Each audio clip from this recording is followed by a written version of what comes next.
I still remember the moment everything changed. Is she really your wife? The administrator asked the question in a low voice, almost a whisper. His eyes were fixed on me, calm, careful, like he was afraid someone else might hear. Then he leaned a little closer. Follow me, he said. There's something you need to see. At that moment, I felt a strange chill run down my spine.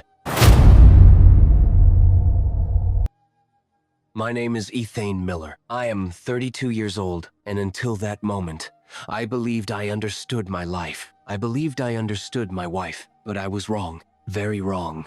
It started on a rainy afternoon. The sky was gray. Heavy clouds covered everything. The kind of day that makes the whole world feel quiet. My wife had been admitted to Street Gabriel Medical Center the night before. Nothing serious, the doctor said.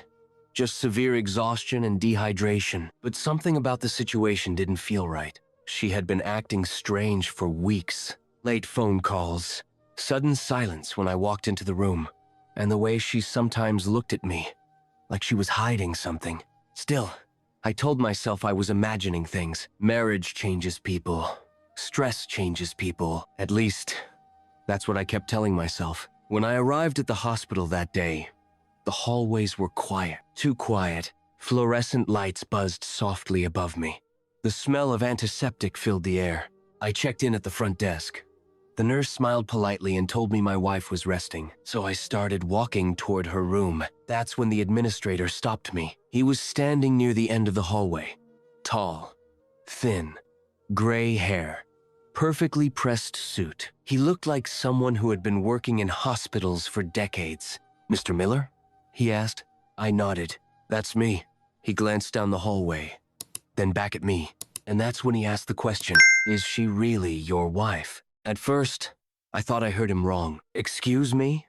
I said. He didn't answer immediately. Instead, he stepped closer and lowered his voice. "You should follow me." His tone was calm, but there was something behind it. Something serious. Something urgent. I hesitated. Every instinct told me something was wrong, but curiosity pushed me forward. "Okay," I said slowly. He turned and began walking down a narrow side hallway. I followed. The further we walked, the quieter the hospital became. No nurses, no patients, just the echo of our footsteps on the polished floor. Finally, he stopped in front of a door marked security office. He opened it and gestured for me to enter. Inside the room were several computer monitors, security cameras, dozens of them, different hallways, waiting rooms, parking lots. The administrator closed the door behind us. Then he walked over to one of the monitors. "You arrived here today at 2:14 p.m., he said calmly. "Yes," he nodded. "But your wife arrived earlier this morning." "That makes sense," I replied. "She was admitted last night." He looked at me carefully. Then he said something that made my stomach drop. "She wasn't admitted last night." Silence filled the room. "What?" I said. He pressed a few buttons on the keyboard. The screen changed. Security footage appeared. A timestamp glowed in the corner. 9:03 a.m. The camera showed the hospital entrance. And then I saw her. My wife stepped through the sliding doors. But she wasn't alone. She was walking with a man I had never seen before. They were close. Too close. His hand rested lightly on her back, like they knew each other very well. My chest tightened. "That doesn't make sense," I said. The administrator didn't speak. He simply changed the camera angle. Now the screen showed the elevator lobby. The two of them stood together, talking quietly. And then something happened. Something I will never forget. The man leaned forward and kissed her. Not a friendly kiss, not a quick goodbye. A slow, familiar kiss. The kind that only happens between people who are very close. My hands slowly clenched into fists. "That's impossible," I whispered. The administrator finally spoke again. "That's why I asked you a question." I turned to look at him. He met my eyes calmly. "Is she really your wife?" My heart pounded in my chest. I stared back at the screen, watching the woman I thought I knew, watching the stranger beside her. And deep inside, a terrible thought began to form. What if the problem wasn't just betrayal? What if the problem was something much worse? Because the next thing the administrator showed me changed everything. I stared at the security monitor. The image on the screen refused to make sense. My wife stood beside a man I had never seen before. They were close, too comfortable, like they had done this many times. And then the kiss happened again on the replay. Slow, familiar, intencional. My chest felt tight, like the air in the room had suddenly disappeared. "That's not possible," I said quietly. The administrator didn't react. He simply watched me. "You're certain that's your wife?" he asked. I turned toward him, confused and irritated. "Of course I'm certain. I've been married to her for 6 years. He nodded slowly. Then he leaned forward and paused the video. The image froze on the man's face. "Do you know him?" he asked. I looked closely. Dark hair, sharp jawline, a calm expression. No matter how hard I searched my memory, nothing appeared. "I've never seen him before," I said. The administrator exhaled quietly. "That's what I thought." My stomach twisted. "What does that mean?" Instead of answering, he clicked another file. The screen switched to a different camera. This one showed the hospital hallway outside room 214, my wife's room. The timestamp read 6:12 a.m. The elevator doors opened. My wife stepped out. The same man followed behind her. They walked down the hallway together. Then something strange happened. They stopped in front of room 214. My wife looked around carefully, like she didn't want anyone watching. Then she opened the door and walked inside. The man followed her. The administrator paused the video again. "You arrived here at 2:14 p.m., he said calmly. "Yes. So when you checked in earlier, you believed your wife had been resting here since last night?" "That's what the nurse told me." He folded his hands. "That's the problem." A cold feeling spread through my body. "What problem?" "There was no patient admitted under your wife's name last night." For a moment, I thought he was joking, but his face stayed serious. "No admission record," he continued. "No overnight stay. No medical file created yesterday." My head started spinning. "That doesn't make any sense," I said. "I agree." He pressed another key. A digital chart appeared on the monitor. "Your wife was officially checked into this hospital at 6:10 a.m. this morning." My heart skipped. "That's impossible." The administrator turned toward me. "You said she was admitted last night." "Yes." "And who told you that?" "My wife did." The silence between us suddenly felt heavy. I slowly looked back at the screen. The man in the footage, the secret arrival, the kiss. None of it matched the story she told me. "Why would she lie?" I murmured. The administrator didn't answer immediately. Instead, he played the footage again. This time, he let the video continue. The camera followed the empty hallway outside room 214. Minutes passed. Then the door opened. My wife stepped out, but the man didn't follow. She looked down the hallway again, nervous, alert. Then she quickly closed the door and walked away. "Alone." I leaned closer to the screen. "Wait," I said. "Where did he go?" The administrator nodded slowly. "That's exactly what bothered our security team." He switched to another camera. This one showed the back stairwell door. The timestamp read 6:28 a.m. A few seconds later, the door opened. Then the same man stepped out, but now he was alone. He looked around quickly. Then he walked toward the hospital exit. My brain struggled to process everything. "So he just left?" I asked. "Yes." "And my wife stayed?" "Yes." My pulse began to race. Something about this felt wrong. Not just betrayal. Something deeper. Something darker. "Why are you showing me this?" I finally asked. The administrator leaned back in his chair. "Because something about this situation didn't feel normal." My throat felt dry. "What do you mean?" He clicked one more file. "This hospital has over 60 cameras," he explained. "Entrances, hallways, elevators, parking areas." Another video opened. The parking lot. Timestamp. Cinquanta. Wheat. A black sedan pulled into the lot. My eyes widened. I recognized the car immediately. It was my wife's car. The passenger door opened. The man stepped out first. Then my wife. They walked toward the hospital entrance together. Close. Comfortable. Like this wasn't the first time they had done this. I leaned back in my chair slowly. My mind felt numb. The administrator studied my reaction carefully. "You look surprised," he said. "I am." "Why?" "Because something wasn't right. Not just the man, not just the lie. Something else. Something small but disturbing. I stared at the screen again. Then suddenly, I noticed it. My stomach dropped instantly. "Wait," I whispered. The administrator looked at me. "What is it?" I pointed at the screen. At that moment, right there, he rewound the video. The footage paused again. My wife stood beside the car, the man beside her, and the hospital lights reflected clearly off the windshield. That's when I saw it. Or rather, that's when I realized something that shouldn't exist. The administrator leaned closer to the screen. Then his expression slowly changed. Because reflected in the glass, there were 3 shadows, not 2. 3. And the third one didn't belong to either of them. I felt my heart start beating faster. The administrator leaned closer to the screen. His eyes narrowed as he studied the reflection in the windshield. "There," I said quietly, pointing. He paused the footage again. For a moment, neither of us spoke. The parking lot camera had captured everything clearly. My wife, the man beside her, and the reflection of the hospital lights on the car's windshield. But inside that reflection, there was something else. A third shadow. The administrator adjusted the brightness on the monitor. The image became sharper. The shape was faint, but it was definitely there. A figure standing slightly behind them. Not close enough to be touching them, but close enough to be following them. My mouth felt dry. "Was someone else with them?" I asked. The administrator shook his head slowly. "Not according to the footage. That doesn't make sense." He rewound the video and played it again. The car pulled into the parking lot. The man stepped out. My wife followed, but there was no third person. No one in the back seat, no one stepping out from the other side, just the 2 of them. Yet somehow, the reflection showed 3 shadows.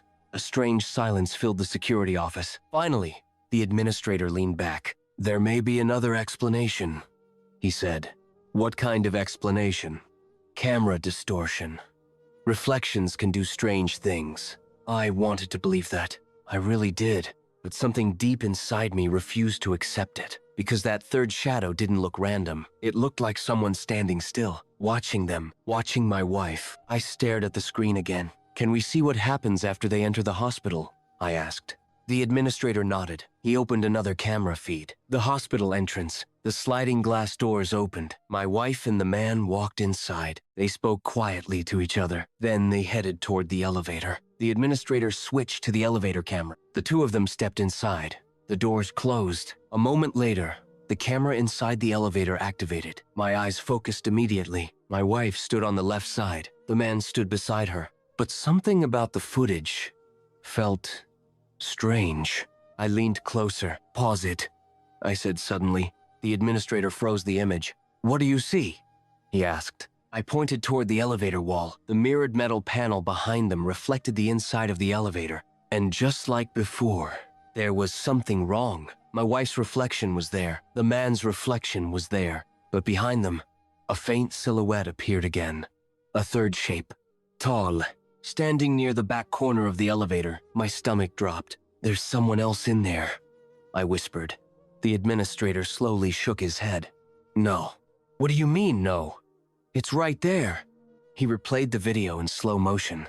The elevator doors closed. The 2 of them stood inside. But the camera angle clearly showed the entire elevator. No one else entered. No one else stood inside. Yet the reflection continued to show that third shadow. My pulse began racing. "Zoom in," I said.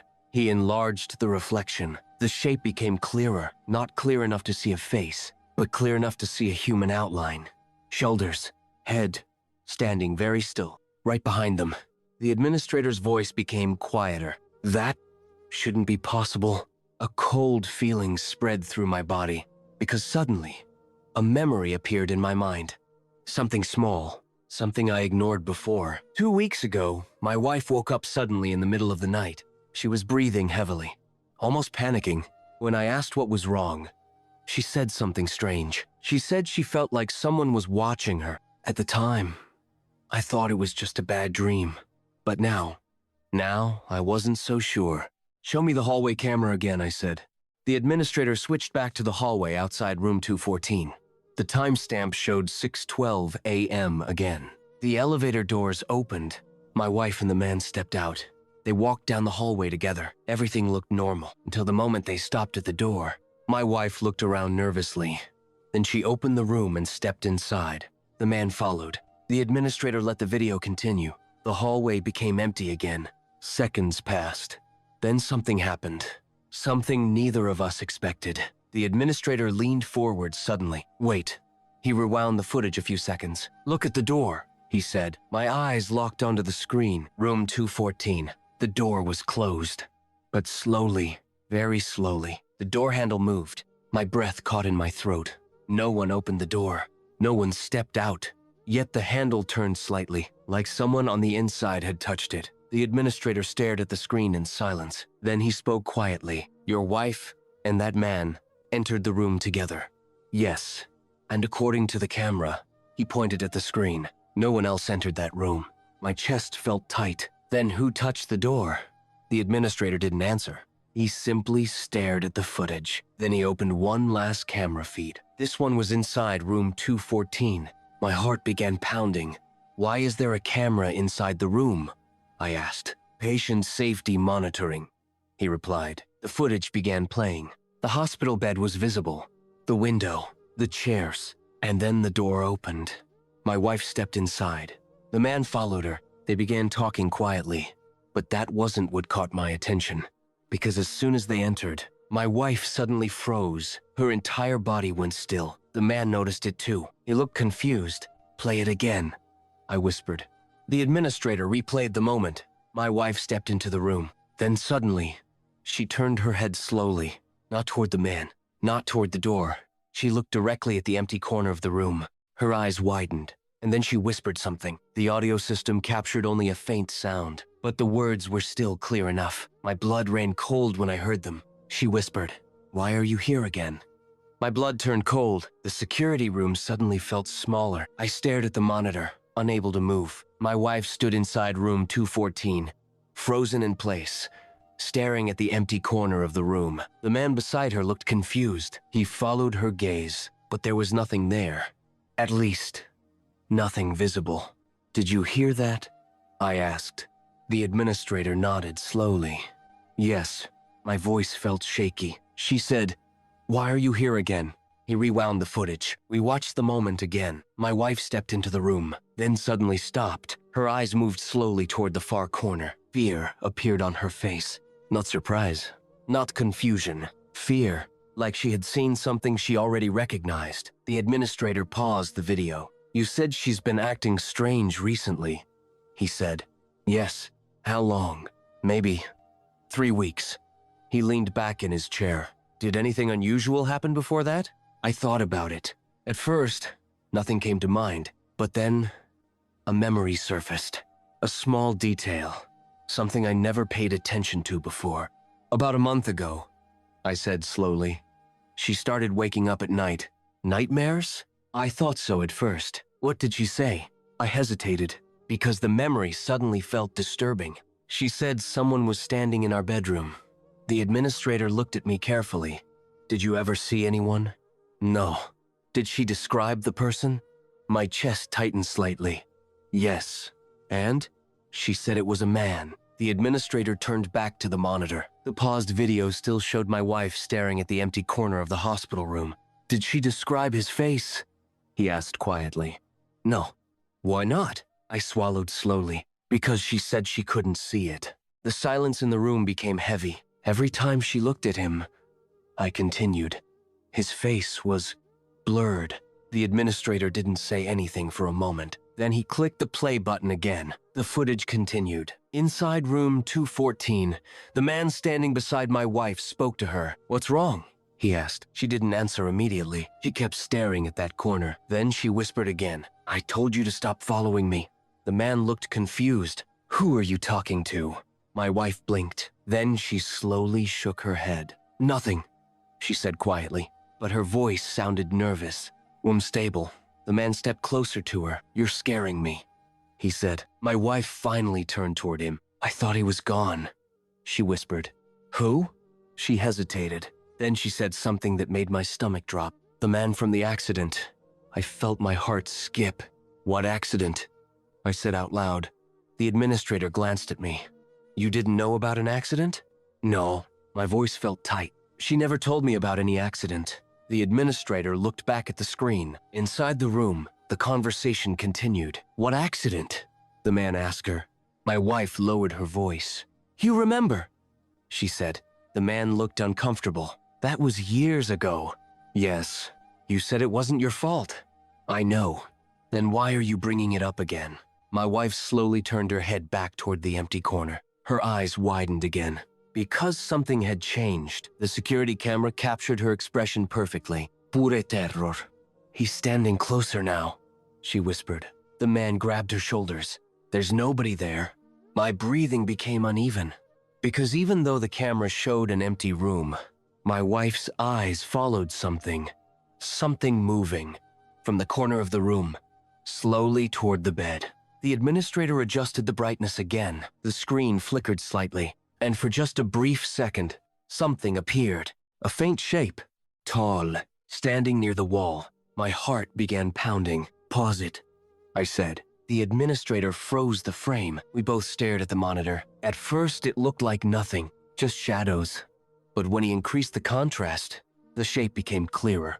A human outline, standing beside the hospital bed. The administrator's voice dropped. "This camera doesn't usually produce artifacts like that." My throat felt dry. "Zoom in." He enlarged the image. The figure was still blurry, almost transparent.